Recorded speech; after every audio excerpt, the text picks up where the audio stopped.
everyone. Welcome to Squirrel Brain Stories. Just a little reminder right here at the beginning. We're going to be talking about heavy topics. Please make sure to take care of yourself. Reach out to a friend if this triggers something in you. Make sure you drink your water, take your meds, and just maybe if you're not in a good place, today is not the day for this. Come back to us later. Hello, everyone, and welcome back to Squirrel Brain Stories. I'm Angela. I'm here with my co-host, Adria. I'm here with our survivor, guest speaker, Niko. And we are also here with my brother, Michael. I thought it would be good to have Michael and Niko together to help because after the cult split up, Michael and Niko both lived in Hawaii. So the Hawaii aspect of the cult. So I never lived in Hawaii. So they're giving us some extra insight into the ins and outs of life in Hawaii under Manuel Taboada. And last time we were speaking with them, they were talking about a member in the Hawaii homes. His name was Jay or Jamothy. And as they were telling the story, some red flags went off for me. But it sounds like, Niko, do you want to tell us the age range? This no longer seems like a huge red flag to me. Yeah, no, I mean, I was definitely a young adult, but I was over 18. Yeah. Whatever conversation I had that made me uncomfortable. Yeah. So, I mean, it was still kind of inappropriate. Yeah. But it was. I know it came from a place of him being like, hey, I'm struggling with something and like trying to be, I don't know, because it like Memo would like set those kind of situations up, to where he would have somebody talk to you and like, I don't know, minister, or try to encourage you, as it were, or get information out of you. Or you make sure that you're like on track with whatever the narrative is at the. I think it was more the second part than the first part. Well, yeah, I mean, it just I on one hand like want to give grace to people who I know were like experiencing it too, you know what I mean? But also understand, the like reality. I guess. Yeah. Okay. That did have me thinking though, because I had some questions for you, Mike.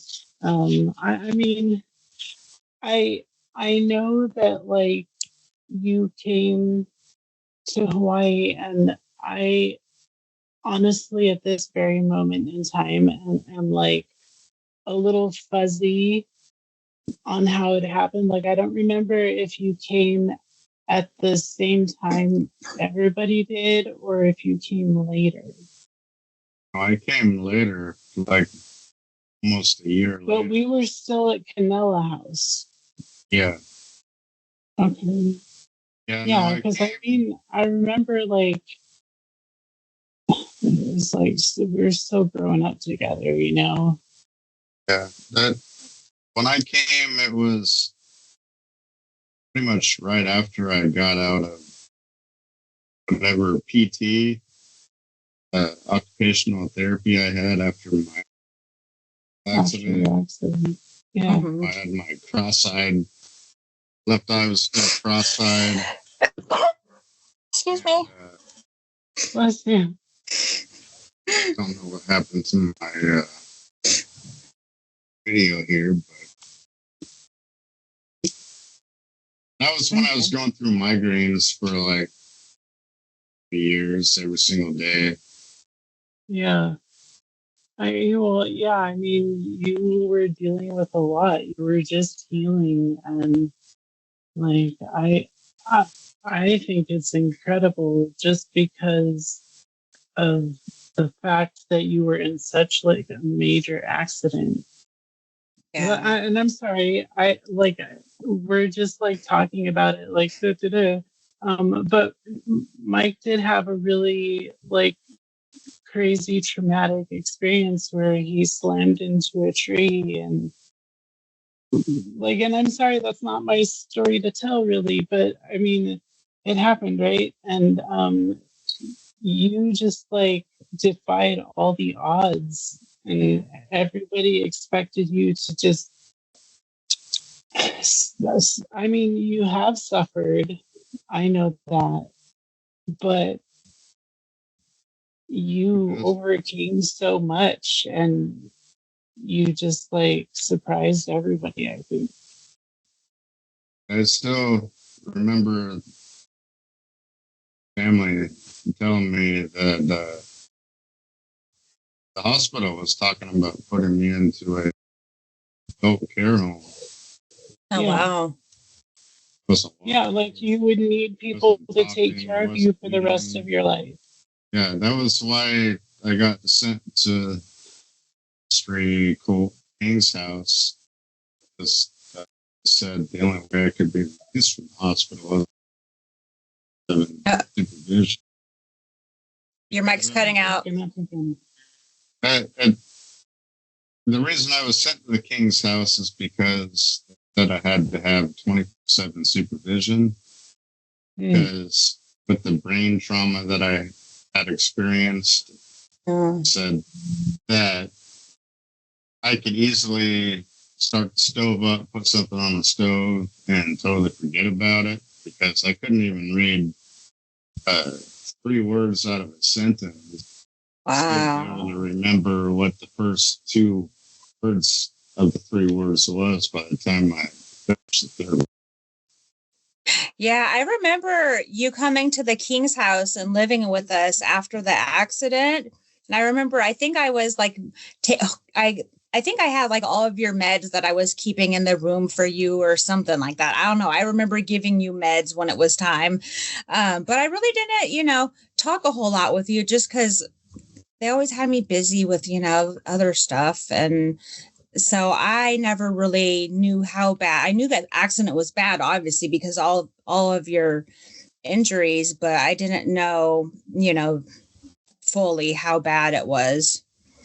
Yeah, no, they had to induce me into a coma on the way to the hospital.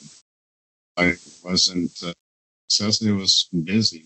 Oh, I got to kill a spider. Sorry. And so they put me into a coma in the ambulance and left me in 3 or 4 days. I can't remember. Wow. I was in the hospital for a month. In the hospital and the rehabilitation institute.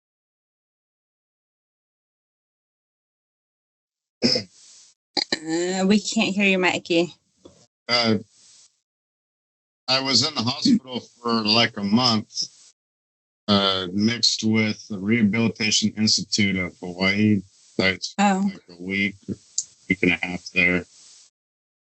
But the funny thing is the same night that they had the meeting with all of the families saying that they might end up sending me to a adult care home, was the same night that I got out of the bed by myself. I extubated myself. I took everything out of me. I did my hospital. And then I just started walking around the hallways of the hospital. I thought I was at Fred Meyer at Interstate, and I thought I was trying to find Mom. Oh my gosh. Wow. That's crazy. That was when they sent me to Rio. But I don't even remember. I hardly remember being in the hospital 2 weeks. I only remember bits and pieces of it. Yeah. So when you were in Hawaii and you needed, 24-hour care and stuff, were people making sure that, you were taken care of? Like, were they actually? Yeah. Yeah. Some of the families take me to the hospital. They helped me get set up with medical care over there. They take me to the hospital when my migraines were so absolutely bad that I had to get something. I had migraines so much that it was an unusual day when I'd wake up in the morning and I didn't have a migraine. I didn't know what to do with it. Wow. That's how often and for how long I had migraines. Thankfully, I don't have them as often anymore. Yeah. And since my blood pressure stuff came up, once I started getting that kind of stabilized, so that helped reduce the amount of migraines that I get. I don't think that was my problem back then. My problem back then was the accident. Yeah. Yeah. Well, I'm glad, you've been recovering your memory and you can walk again. I mean, that's crazy. You were never supposed to be able to walk again. That's amazing. Yeah. You gotta take your blessings where you can get them.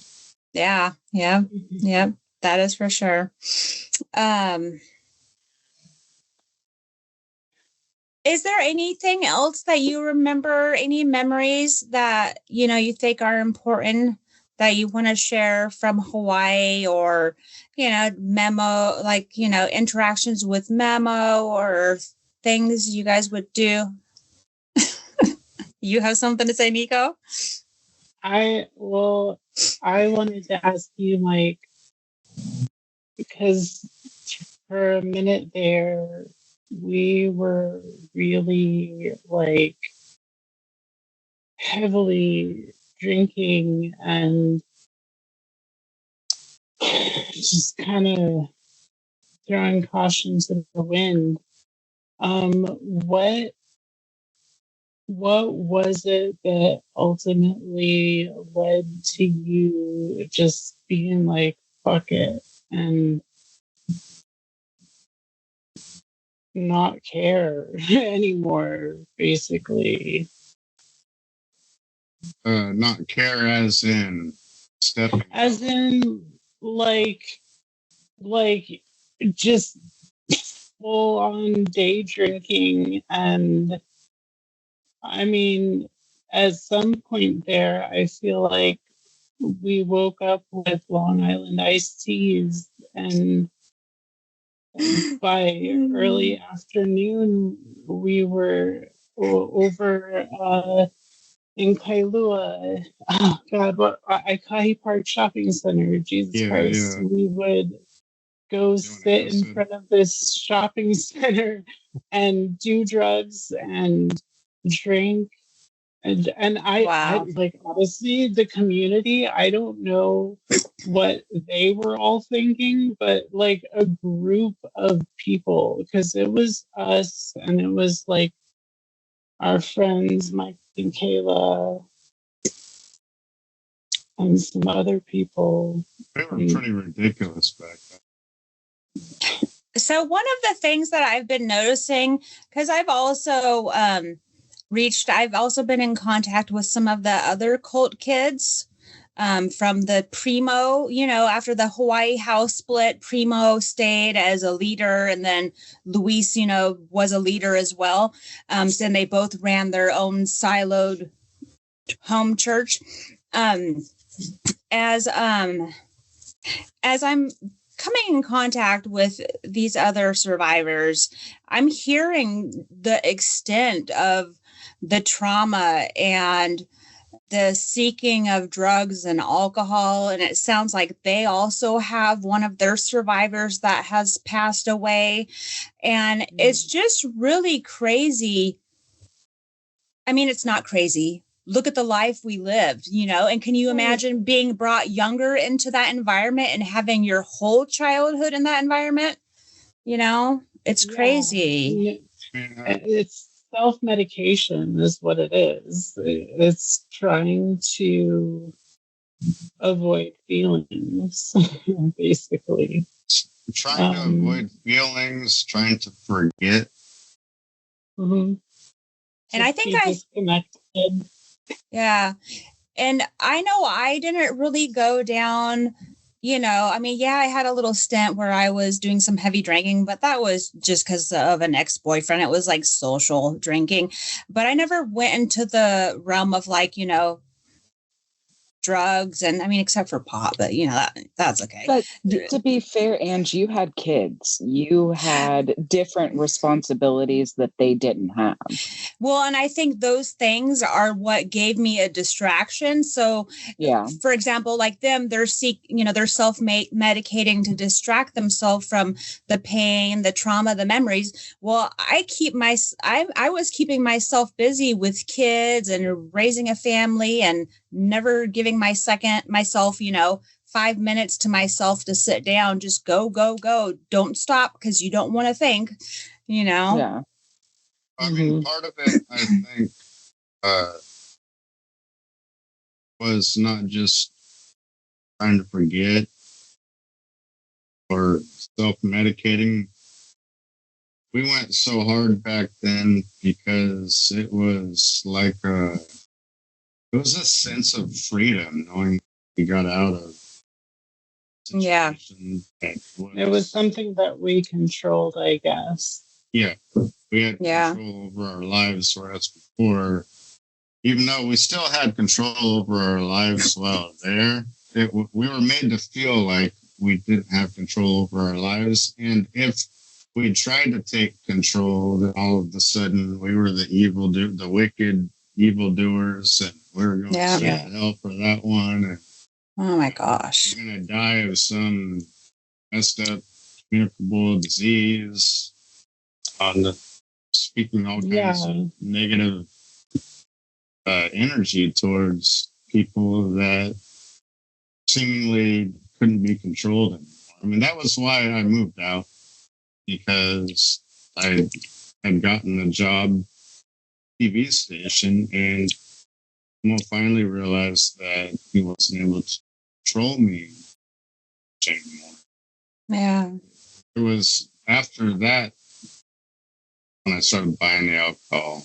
And Niko, we didn't start out with Long Island iced teas.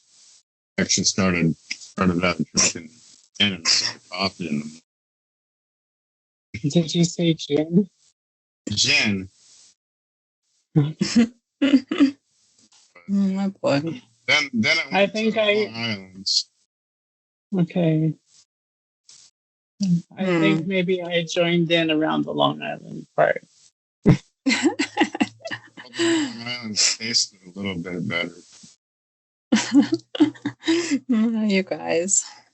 Wow. Well, I just remember you spending hours, hundreds of hours, video editing, camera work. Yeah. You were dedicated. That's one thing I've always admired about you. Is you just throw yourself in to doing something 100%. That's awesome. You made it possible because you helped out. You helped me drop off programming and pick up gear, and you helped set up gear and lug all that heavy crap around. It was a team effort. That's good. Yeah. You want to call it that?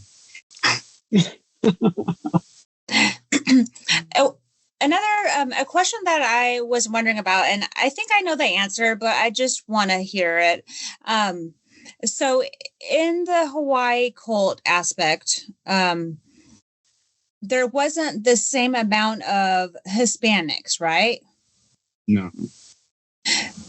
So was the dynamic in the way you guys were treated differently versus how it was in Portland? Because in Portland, you kind of voiced along these same lines too, Niko, where we kind of felt like I definitely felt like the minority. I did not feel like I was welcomed, and like I felt looked down on, and like they stripped my language from me, and I was given a new language, and like I just was curious if the dynamic was different than Hawaii. It's more mixed bag, I think. Yeah. Yeah, I want to say with Hawaii, it's so the discrimination and being put down. I feel like it was different. It was different in Hawaii. Yeah. Because Hawaii is such a diverse place already. Like you have a mix of the entire world there. Yeah. Yeah. Literally. Like we've met so many people from all over the world. Wow. And that's just the way it is. It's like a hub, So Yeah. it was a little bit different in that sense. Like it wasn't as much focus on that. So, I mean, I feel like that's where things got even more personal. When it came to like the manipulation and pitting people against each other,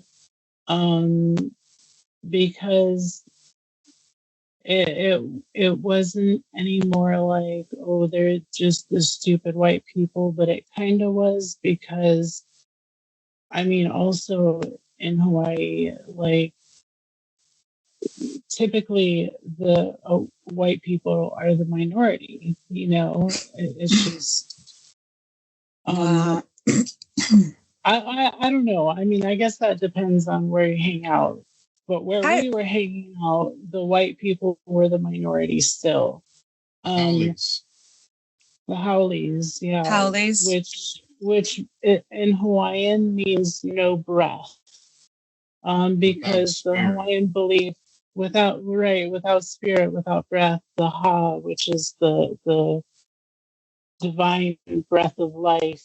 The Hawaiian people, they're very in touch with spirituality and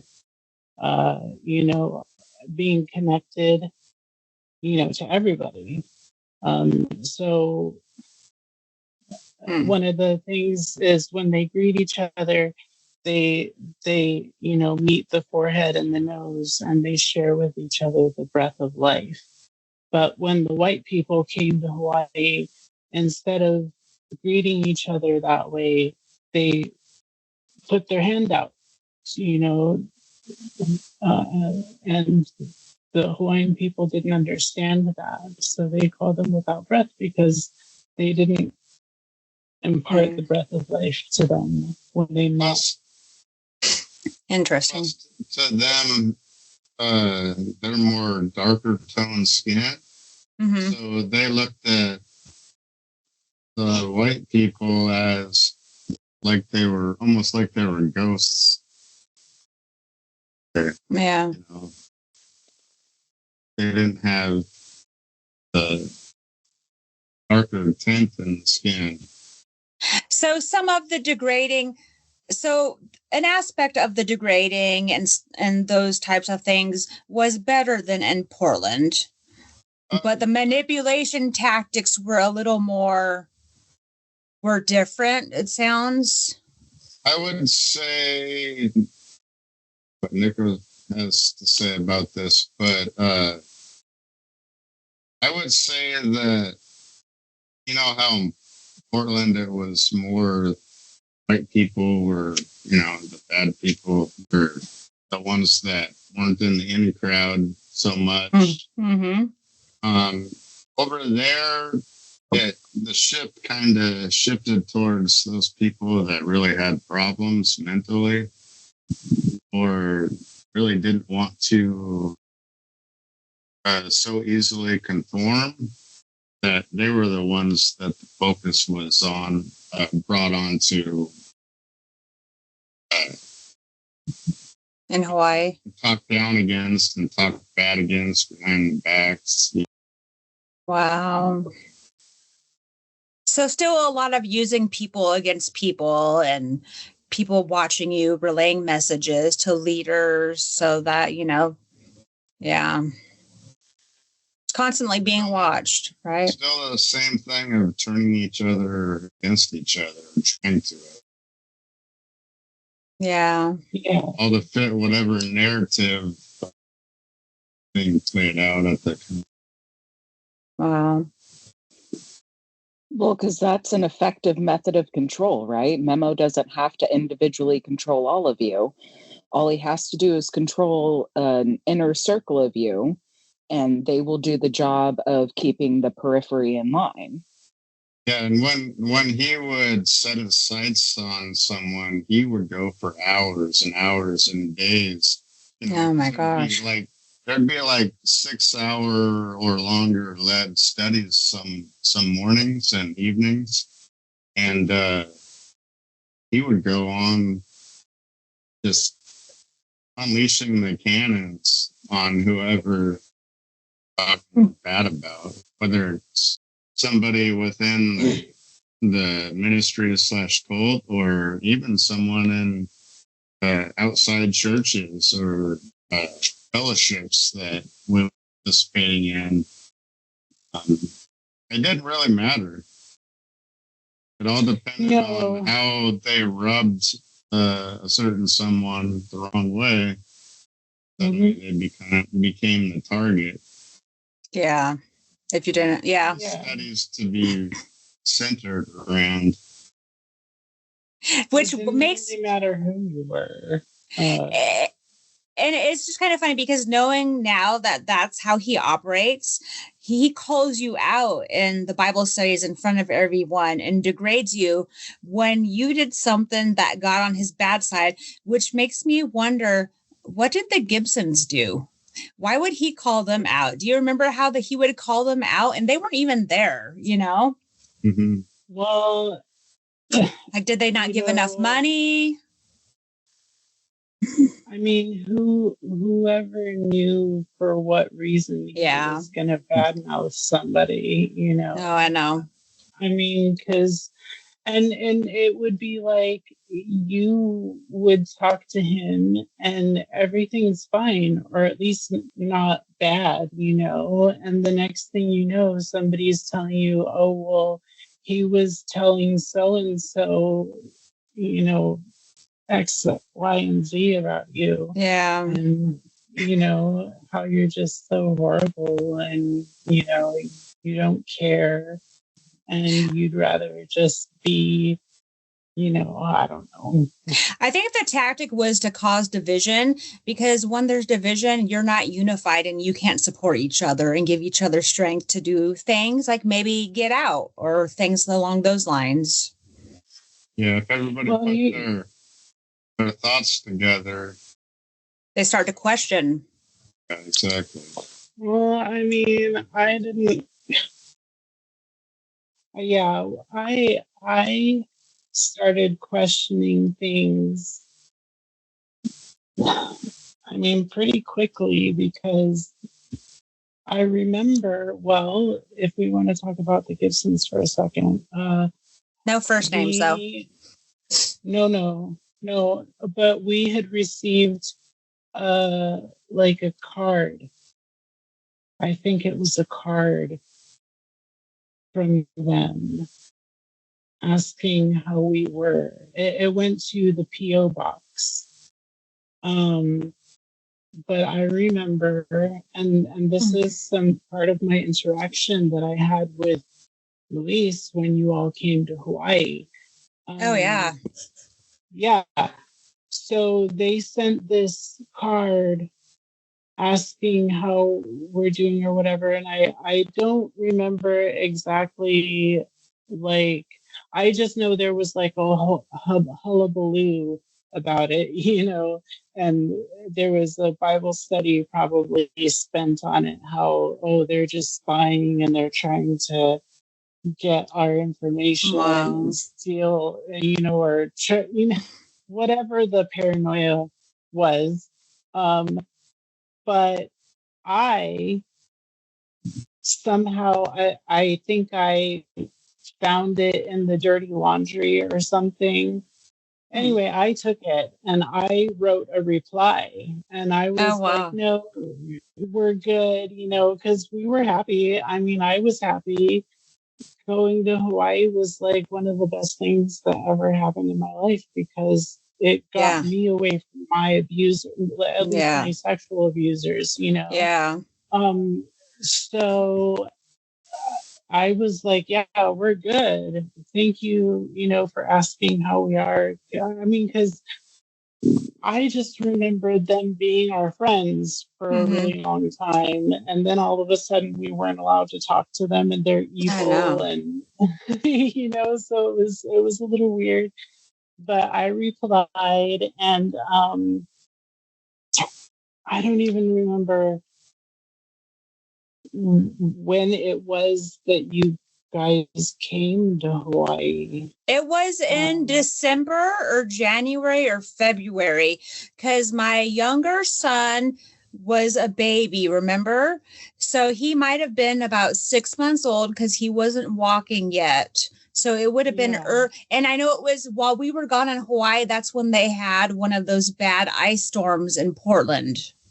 Oh, okay. I didn't know that, but that makes sense, because I remember we were at the Ala Moana Beach Park, and everybody was doing the Bible study there, and you were there, and Luis and Richard, and your mom, I think, was there. Were they there? Yeah. Really? I don't even remember that. Yes.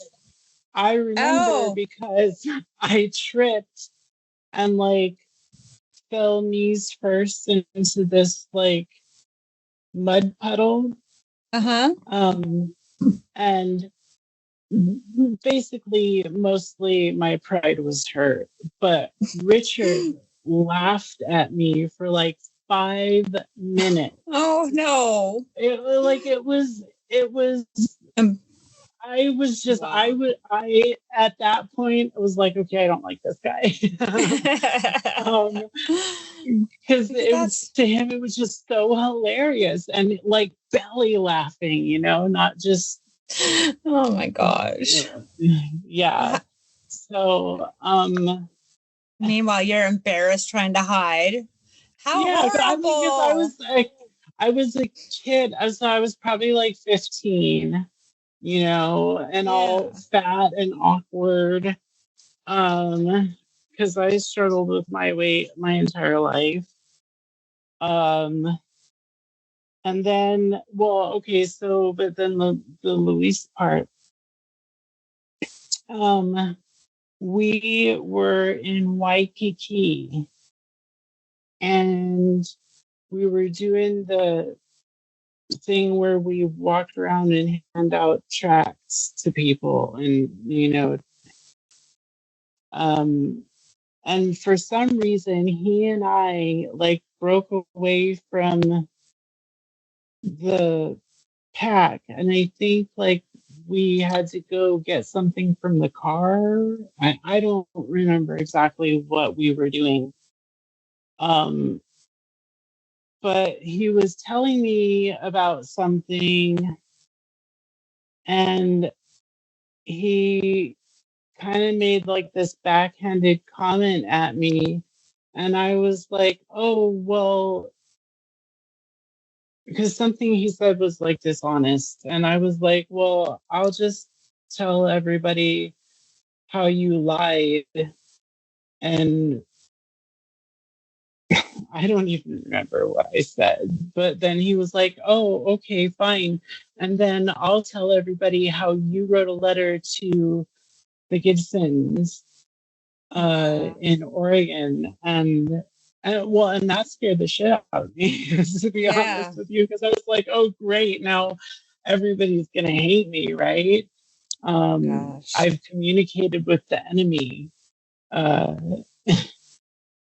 yeah, he was so quick to throw that in my face, and I was joking about whatever we were talking about. I was not serious whatsoever, because Wow. I'm just a freaking teenager.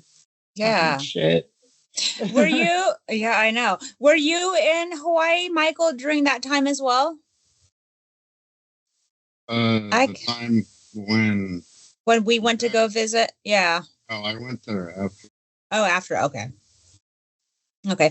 I remember being so jealous when we were there during that trip because I had to sit there on the beach or follow these people from the new church around, and like I didn't get to see anything. I didn't get to do anything. I didn't get to, I mean, the only place we went to was Diamond Mountain, but I didn't go up there because I wasn't about to go up there with a baby and a kangaroo on me. That's too scary. It's too steep. But yeah, I was that's a trek, but they've really made sure to all keep that you got to do. Yeah. Diamond Head Park. Yes. That's really sad. And you know what? That would be another reason for me to be completely offended too, because like that was Memo's like life. I mean, he was busy and like went places to do Bible studies with people, and was on TV and the radio and whatever. But like his favorite thing to do was like play the tourist and go. I mean, because Hawaii, let's be honest, is a beautiful place. Absolutely breathtaking beaches and beautiful ocean. And so I mean, that's what I want to do too. Like, shoot, send me back to Hawaii. I wish I never left. But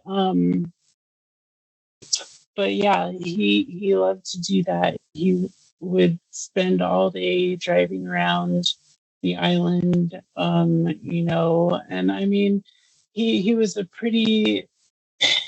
he was really weird, because he would go spend hundreds and hundreds of dollars on designer label shirts and stuff. He loved to go shopping, and to dress for TV. That was his deal, man. Wow. He thought he was a pop star. Well, he just had a very specific image that he wanted to project to the world. And it was that he was, a voice for God and all that is holy. But also that he is successful and that God favors him, that he's been blessed and, is able to enjoy these beautiful gifts, and that's how he would frame it too. Like, wow, God has been so generous. It was always better than thou. Like, even the churches that we would use their premises, he would always be talking about all like mad. He thought he was so much better than everybody else.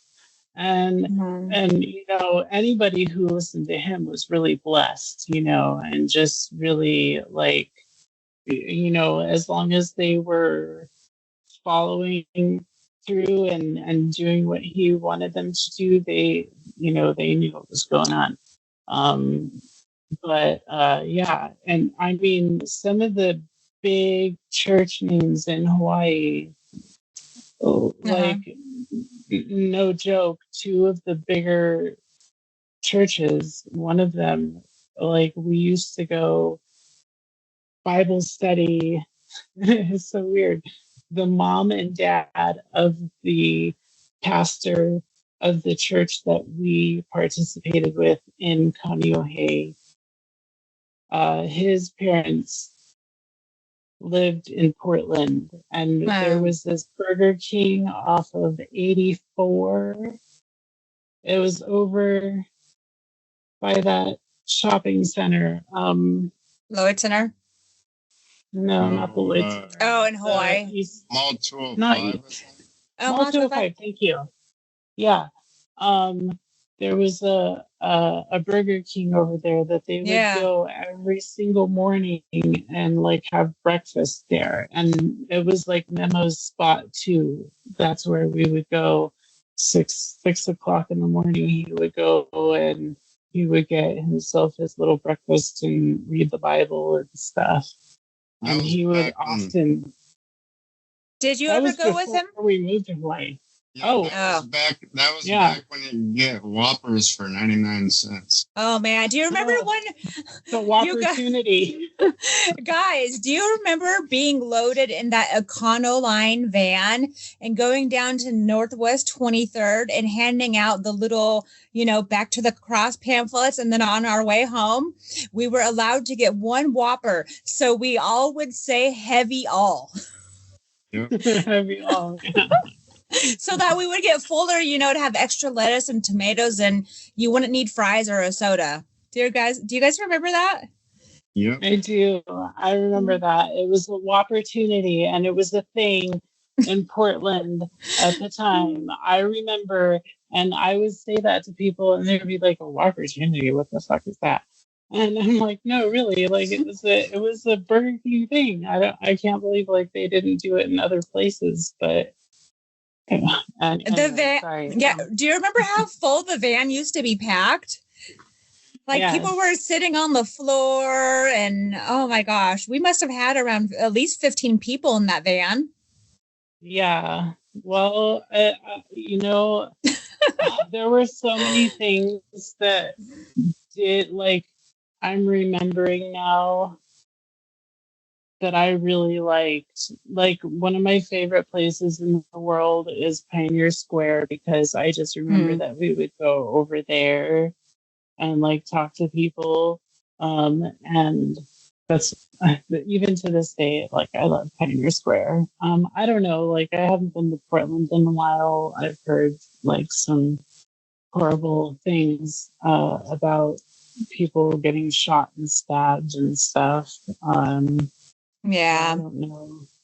I have another right now, but sorry. Yeah, no, it's okay. I was just thinking back to my conversation and to listening to the other survivors podcasts that they had that I shared with you guys. And I was remembering, Michael, were you ever part of those immigration raids where they would send us all off to the park or send you up to the attic to hide because immigration was coming? I do remember going to the park a few times. Was it on one of those immigration sting days? I think it was. At least that's what we were told. The park across the freeway from down the street. Yeah. Okay. So yeah, there was a park across the freeway that we would go to all the time. Across the bridge, yeah. And I'm sorry, I just had a memory. Yeah. It totally threw me off. The attic in the Peach House. Yeah. Because remember, there was the point where they like carpeted it and everybody would go up there and hide. Mm-hmm. I never did, but I saw people going up there. I just knew it was, when I saw them, it was part of that whole immigration scare. Like, immigration's going to be coming. Everyone needs to hide or go to the park. Yeah, I just remember being up there with like,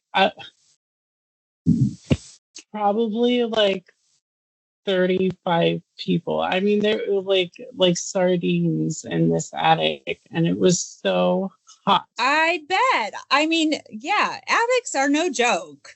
How long would you guys be up there? Did you guys have any water? I don't remember there being water, and I just remember it being like a few hours. I'm It wasn't surprised. like we all crawled up there and then crawled down in 10 minutes, you know? Yeah, no, I know. It was so Yeah. weird. Like I'd be stuck at the park. I think then it was before I was pregnant or while I was pregnant. And then when my oldest son was born, I don't think I went through the whole ice raid thing after my second son was born.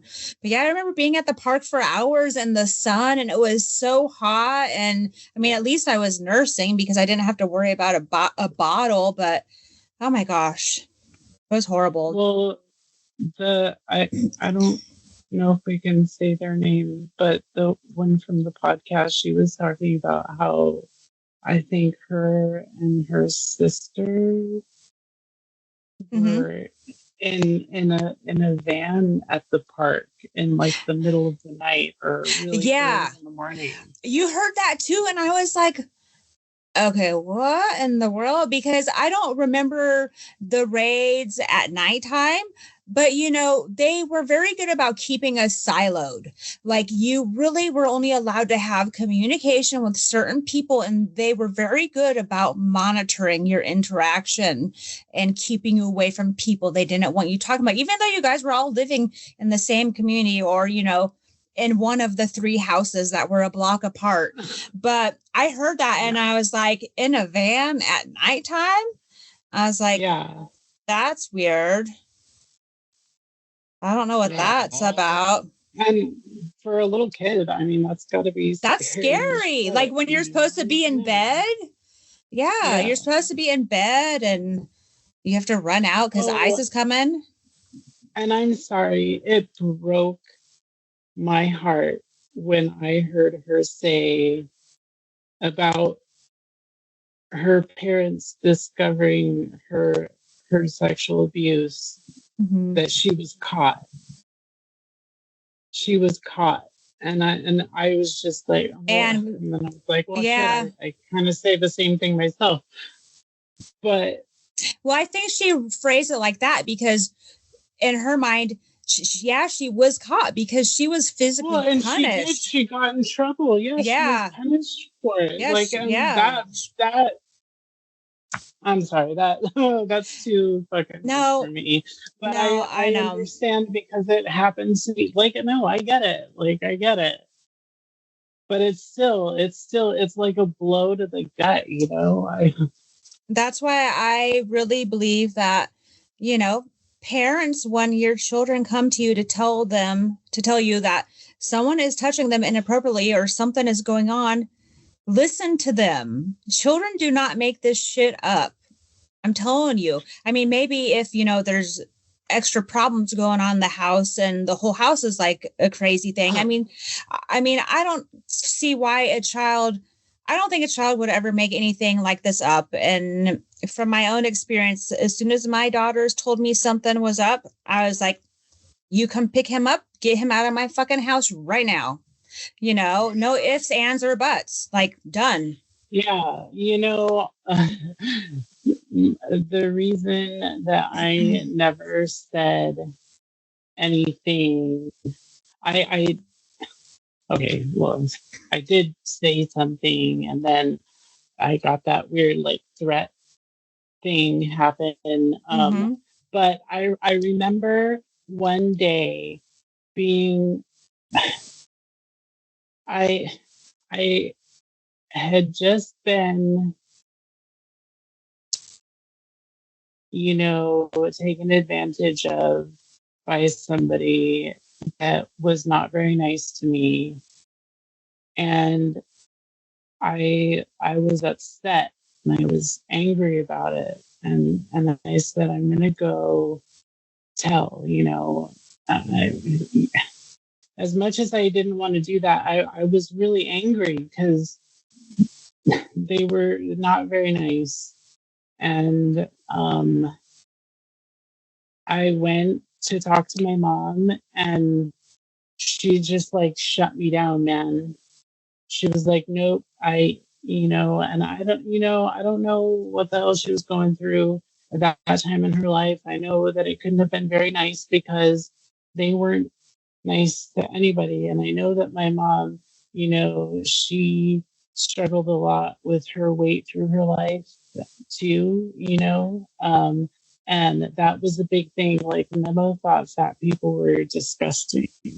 Yeah. And he absolutely would always talk crap about people that dealt, that struggle with their weight. Yeah, I remember. I was chunky there for a while because of all those damn cupcakes. Me too. Trust me. I mean, I lived through that bullshit myself, and it was not fun.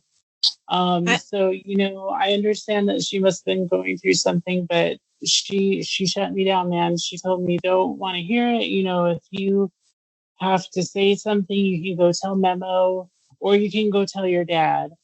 And, at that point, I wasn't going to tell Memo because that wasn't going to help anything. Yeah. And I wasn't talking to my dad very much because, when I did see my dad, it was usually because I did something that,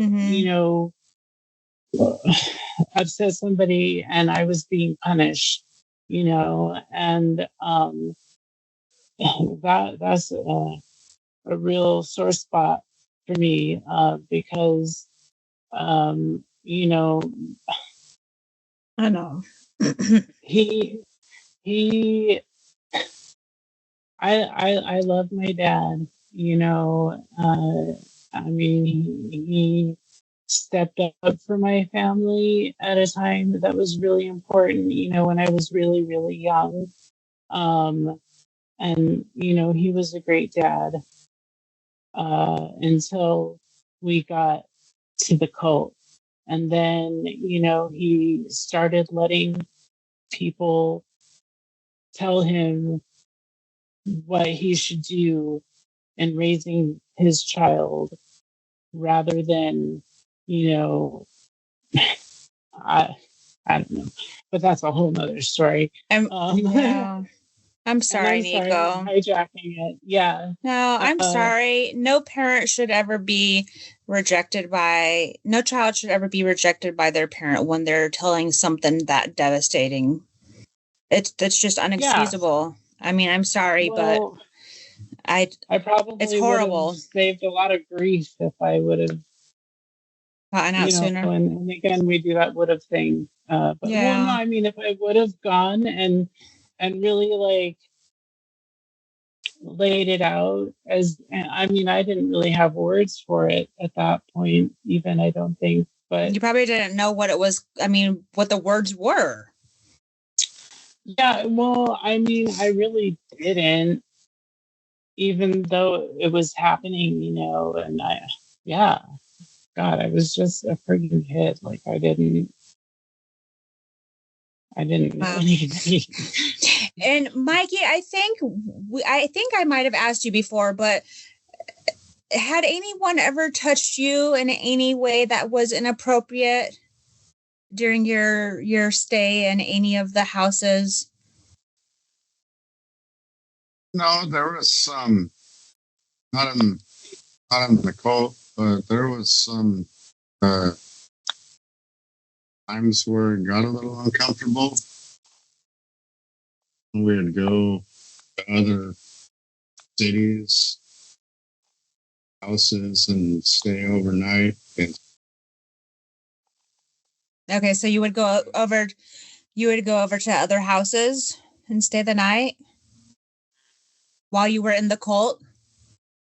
Yeah, when I was hanging out. And that's when it was. We'd go to Seattle. House. Oh yeah, yeah. There's times where that got a little. Really? Were you in Seattle when that girl like stabbed herself? Were you with us? I don't think I was there at that time.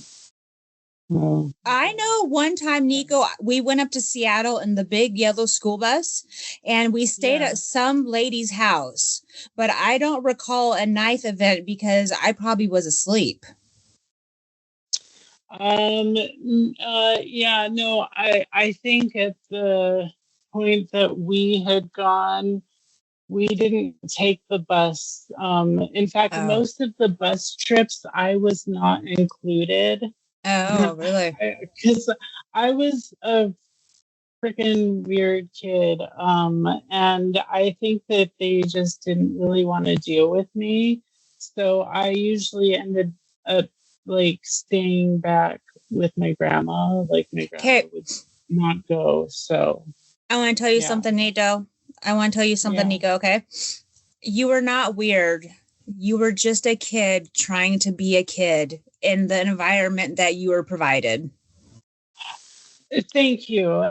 And I appreciate you saying that. When I say I was weird, I just mean in the sense that like I was a freaking weird. I mean, I'm like autistic, you know, and I know this about myself now and didn't understand it then. And I don't think anybody really understood it then, you know, yeah. But I was a weird one, you know. I mean, that's just the way it is, and I accept that.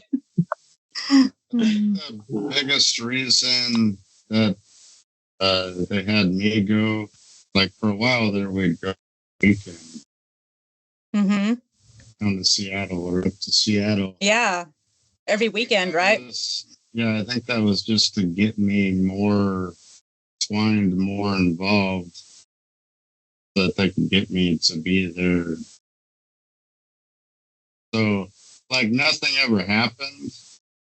And inappropriate, but in ways that it went to the totally, absolutely inappropriate. I've been through stuff like that for them, but that never happened. And I apologize, but can you like give a little more detail about what was uncomfortable?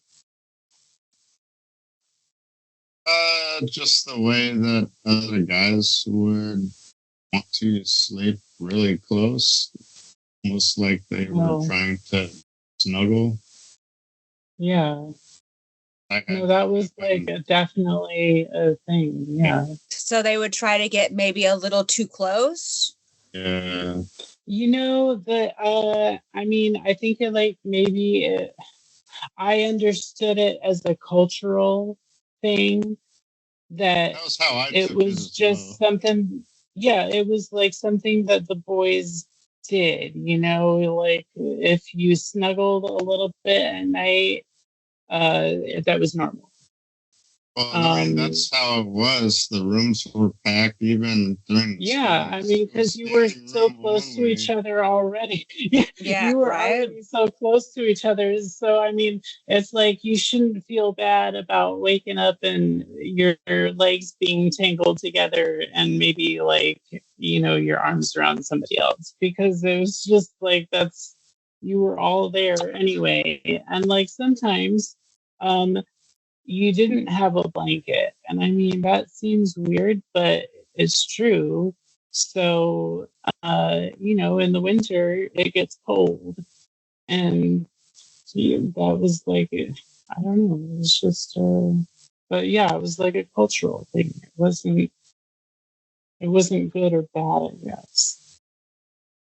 But it could definitely turn a corner. I don't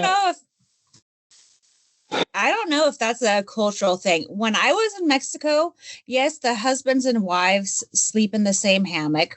And I mean, some of the time, sometimes they sleep in their own hammock. But, you know, if kids are small enough, you might have a couple kids sleeping in a hammock together. But like never did I see, you know, two teenage boys or two adult men sleeping in a hammock together. Like there's a lot of hammocks. They're all over in the living space in the houses. You have like 5 hammocks in a house. Yeah, I'm not buying it either. We definitely weren't sleeping in hammocks. That would have been a luxury, let me just say. But no, I mean, more often than not, we're sleeping on the floor. And then sometimes, I mean, if you got lucky. And this floor was cement. Yeah, like hard cement floor. A basement floor. Sometimes if you got lucky, you could get like a mattress. So no one had like an assigned mattress. It would be like first come, first serve, or. Well, there were some people that had like, there were bunk beds and stuff, but like those were the more, I don't know, like the older guys, like the ones with more cred. Or maybe the ones that worked outside and they had a little bit of money to buy a bunk bed. I mean, I don't know. Maybe. It just seemed like, so and so sleeps in that bed and so sleeps in that bed. Like that weird guy, Joel. Oh gosh. Who took the dog medicine. He had his own bed, and he was like, he was a bad guy. He was not a nice person. No. And I remember that being one of actually the times that my dad like stepped in and was like that, stay away from my son.